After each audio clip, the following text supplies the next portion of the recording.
ಇತ್ತೀಚಿನ ದಿನಗಳಲ್ಲಿ ಎಲ್ಲಾ ರೀತಿಯ ಹಣ್ಣುಗಳಿಗೆ ಬೇಡಿಕೆ ಹೆಚ್ಚಿದ್ದು ರೈತರು ಹೈಬ್ರಿಡ್ ತಳಿಯ ಹಣ್ಣು ಬೆಳೆದು ಲಾಭ ಗಳಿಸುತ್ತಿದ್ದಾರೆ. ಅದೇ ರೀತಿ ಇಂದಿನ ಮಾರುಕಟ್ಟೆಗಳಲ್ಲಿ ಜಮ್ ನೇರಳೆ ಹಣ್ಣು ಸಹ ಲಭ್ಯವಿದ್ದು ಬೇಡಿಕೆ ಹೆಚ್ಚುತ್ತಿದೆ. ಕೃಷಿ ಮತ್ತು ತೋಟಗಾರಿಕಾ ಇಲಾಖೆ, ಸಂಶೋಧನಾ ಕೇಂದ್ರಗಳು ವಿವಿಧ ರೀತಿಯ ಸುಧಾರಿತ ತಳಿಗಳನ್ನು ಅಭಿವೃದ್ಧಿಪಡಿಸಿದ್ದಾರೆ. ಆ ಹಣ್ಣಿನ ಗಾತ್ರ, ರುಚಿ, ಇಳುವರಿಯ ಆಧಾರದ ಮೇಲೆ ಪ್ರಮುಖ ತಳಿಗಳನ್ನು ವಿಂಗಡಿಸಬಹುದಾಗಿದೆ.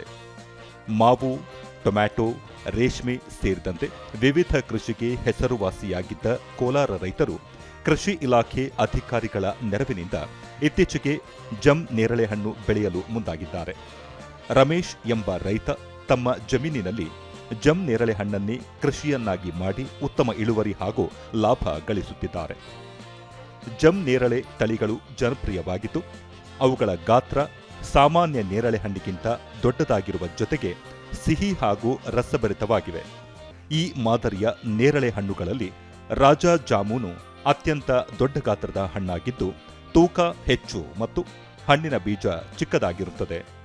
ಮಾರುಕಟ್ಟೆಯಲ್ಲಿ ಇದರ ಬೆಲೆ ಪ್ರತಿ ಕೆಜಿಗೆ 150ರಿಂದ 200 ರೂಪಾಯಿಗೆ ಲಭ್ಯವಿದ್ದು ಗ್ರಾಹಕರು ಹೆಚ್ಚೆಚ್ಚು ಕೊಂಡು ಸವಿಯುತ್ತಿದ್ದಾರೆ. ಕೋಲಾರ ಮಾತ್ರವಲ್ಲದೆ ರಾಜ್ಯದ ವಿವಿಧ ಜಿಲ್ಲೆಗಳಲ್ಲಿ ನೇರಳೆ, ಜಮ್ ನೇರಳೆ, ಕಾಡು ನೇರಳೆ ಹಣ್ಣುಗಳು ಲಭ್ಯವಿದ್ದು ಕೃಷಿ ದೃಷ್ಟಿಯಿಂದ ಹೆಚ್ಚು ಮಹತ್ವ ಹೊಂದಿವೆ.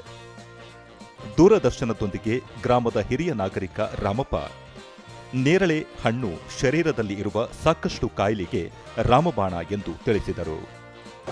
ನಾವು ಊರಲ್ಲಿದ್ದಾಗ ಈ ನೇರಳೆ ಹಣ್ಣು, ಜಮ್ ನೇರಳೆ ಹಣ್ಣು ತಿಂತಾ ಇದ್ವಿ. ಇದು ದೊಡ್ಡವರು ಹೇಳಿರೋದೇನೆಂದರೆ ನಮ್ಮ ಆರೋಗ್ಯಕ್ಕೆ ಒಳ್ಳೆಯದು. ಇದು ವರ್ಷ ಪೂರ್ತಿ ಸಿಗಲ್ಲ, ವರ್ಷಕ್ಕೊಂದ್ಸಾರಿ ಕಾಲಾವಧಿಯಲ್ಲಿ ಇವೆಲ್ಲ ಕಲ್ಪವೃಕ್ಷಗಳು. ಇವೆಲ್ಲ ಅಂದರೆ ನಮ್ಮ ಹಿರಿಯರುಗಳು ಹೇಳ್ಕೊಟ್ಟಿರ್ತಕ್ಕಂಥ ಪದ್ಧತಿಗಳೇನೆಂದರೆ ಶರೀರದಲ್ಲಿರ್ತಕ್ಕಂಥದ್ದು ಕಶ್ಮಲಗಳ ತೆಗಿತದೆ ಅಂತ. ಹಂಗಾಗಿ ಈ ನೇರಳೆ ಹಣ್ಣು, ಜಮ್ ನೇರಳೆ ಹಣ್ಣು ತಿನ್ನೋದಕ್ಕೆ ನಮಗೂ ಇಷ್ಟ ಆಯಿತು, ತಿಂತಾ ಇದ್ವಿ. ಸ್ಥಳೀಯ ನಿವಾಸಿ ಲಕ್ಷ್ಮಯ್ಯ ಇತ್ತೀಚಿನ ದಿನಗಳಲ್ಲಿ ನಾಟಿ ನೇರಳೆಗಿಂತ ಜಮ್ ನೇರಳೆ ಹಣ್ಣುಗಳು ಮಾರುಕಟ್ಟೆಯಲ್ಲಿ ಹೆಚ್ಚು ಲಭ್ಯವಿದ್ದು ಸಕ್ಕರೆ ಕಾಯಿಲೆ ಇರುವವರಿಗೆ ಹೆಚ್ಚು ಅನುಕೂಲ ಎಂದರು. ಬಟ್ ಈ ನೇರಳೆ ಹಣ್ಣು ಈ ಹಿಂದೆ ಎಲ್ಲ ನಾಟಿ ಇರ್ತಾ ಇತ್ತು. ಆಮೇಲೆ ಕಾಲಕ್ರಮೇಣ ಇವಾಗೆಲ್ಲ ಹೈಬ್ರಿಡ್ ಅದೆಲ್ಲ ತಳಿ ಮಾಡ್ತಾಯಿದ್ರು. ಇದು ಶುಗರ್ಗೇನು ಒಳ್ಳೆಯದು ಅಂತೇಳಿ ಎಲ್ಲ ಹೇಳ್ತಾರೆ. ಎಲ್ಲ ಹಣ್ಣುಗಳೂ ಒಳ್ಳೆಯದೇ. ಬಟ್ ಇದು ನೇರಳೆ ಹಣ್ಣನ್ನು ಇವಾಗ ಹೆಚ್ಚಾಗಿ ಜನ ಇವಾಗ ಜಮ್ ನೇರಳೆ ಹಣ್ಣನ್ನು ಹೆಚ್ಚಾಗಿ ಬೆಳೀತಾ ಇದ್ದಾರೆ. ಈಗ ಸ್ವಲ್ಪ ಪ್ರಸಿದ್ಧಿ ಆಗಿದೆ ಈ ಹಣ್ಣುಗಳು.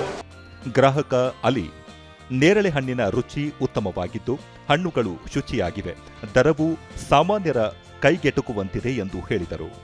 ಈ ಸೀಸನಲ್ಲಿ ಈಗ ಡಿಮ್ಯಾಂಡ್ ತುಂಬ ಇರೋದ್ರಿಂದ ರೇಟು ಯಾವಾಗಲೂ ತುಂಬ ಜಾಸ್ತಿ ಇರ್ತದೆ. 200-250 ಇರ್ತದೆ ಕೆಜಿ. ಈಗ 150 ಇದೆ. ಪರವಾಗಿಲ್ಲ, ತುಂಬ ಯೂಸ್ಫುಲ್ ಆಗಿದೆ. ವ್ಯಾಪಾರಿ ಅಜಿತ್ ತರಕಾರಿ ವ್ಯಾಪಾರ ಮಾಡುತ್ತಿದ್ದ ತಾವು ರೈತರಿಂದ ನೇರವಾಗಿ ನೇರಳೆ ಹಣ್ಣು ಖರೀದಿಸಿ ವ್ಯಾಪಾರ ಮಾಡುತ್ತೇನೆ, ಉತ್ತಮ ವ್ಯಾಪಾರ ಆಗುತ್ತಿದೆ ಎಂದು ಸಂತಸ ವ್ಯಕ್ತಪಡಿಸಿದರು. 10 ವರ್ಷದಿಂದ ವ್ಯಾಪಾರ ಮಾಡ್ತಾ ಇದ್ದೀರಿ, ಪರವಾಗಿಲ್ಲ. ಈರುಳ್ಳಿ ಬೆಳ್ಳುಳ್ಳಿ ವ್ಯಾಪಾರ ಮಾಡ್ತಾ ಇದ್ದೀರಿ. ಈಗ ಸೀಸನ್ ಅಲ್ವಾ, ನೇರಳೆ ಹಣ್ಣು ಹಾಕಿದ್ದೀರಿ, ಪರವಾಗಿಲ್ಲ. ತೋಟದಿಂದ ಡೈರೆಕ್ಟ್ ರೈತರಿಂದನೇ ನಾವು ಕೊಂಡೋದು. ಈಗ ಮಧ್ಯದಲ್ಲಿ ದಳ್ಳಾಳಿಗಳದ್ದೇನು ಇದಿರೋದಿಲ್ಲ. ನಾವು ಡೈರೆಕ್ಟ್ ತೋಟದಿಂದ ಬಂದು ನಾವು ಡೈರೆಕ್ಟಾಗಿ ಕಸ್ಟಮರ್ ಕೊಡ್ತೀರಿ, ಕಡಿಮೆ ಬೆಲೆಗೆ ಕೊಡ್ತೀರಿ. ಡಿಮ್ಯಾಂಡ್ ಇದ್ರೂ ಕೂಡ ನಾವು ಕಡಿಮೆ ಬೆಲೆಗೆ ಕೊಡ್ತೀರಿ. ಕೋಲಾರ ಕೃಷಿ ವಿಜ್ಞಾನ ಕೇಂದ್ರದ ಮುಖ್ಯಸ್ಥ ಹಾಗೂ ಹಿರಿಯ ವಿಜ್ಞಾನಿ ಡಾಕ್ಟರ್ ಶಿವಶಂಕರ ಹೊಂಗಲ ನೇರಳೆ ಹಣ್ಣು ಮಾತ್ರವಲ್ಲದೆ ನೇರಳೆ ಹಣ್ಣಿನ ಬೀಜಗಳನ್ನು ಔಷಧಕ್ಕೆ ಉಪಯೋಗಿಸುತ್ತಾರೆ. ಸಾರ್ವಜನಿಕರು ನೇರಳೆ ಹಣ್ಣು ಮಾತ್ರವಲ್ಲದೆ ಆಯಾ ಕಾಲಕ್ಕೆ ಸಿಗುವ ಎಲ್ಲ ಹಣ್ಣುಗಳನ್ನು ಸೇವಿಸಿದರೆ ದೇಹಕ್ಕೆ ಹೆಚ್ಚು ಪೋಷಕಾಂಶ ದೊರಕುತ್ತದೆ ಎಂದರು. ನೇರಳೆ ಅಂತೂ ಬಹಳನೇ ವಿಶೇಷವಾದ ಹಣ್ಣು ಅಂತ ಹೇಳ್ಬೋದು. ಮತ್ತು ಯಾವಾಗಲೂ ಅದು ಸಿಗೋದಿಲ್ಲ.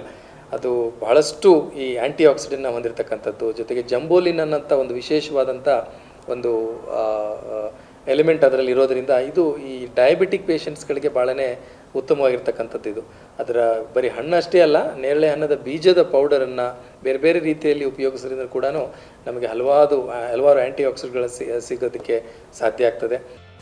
ಒಟ್ಟಾರೆಯಾಗಿ ಮಾಡುವ ಯಾವುದೇ ಕೆಲಸದಲ್ಲಿ ಶ್ರದ್ಧೆ ಹಾಗೂ ಕಠಿಣ ಪರಿಶ್ರಮ ಇದ್ದರೆ ಆ ಕ್ಷೇತ್ರದಲ್ಲಿ ಸಾಧನೆ ಮಾಡಬಹುದು ಎನ್ನುವುದಕ್ಕೆ ರೈತ ರಮೇಶ್ ಅವರೇ ಸಾಕ್ಷಿಯಾಗಿದ್ದಾರೆ.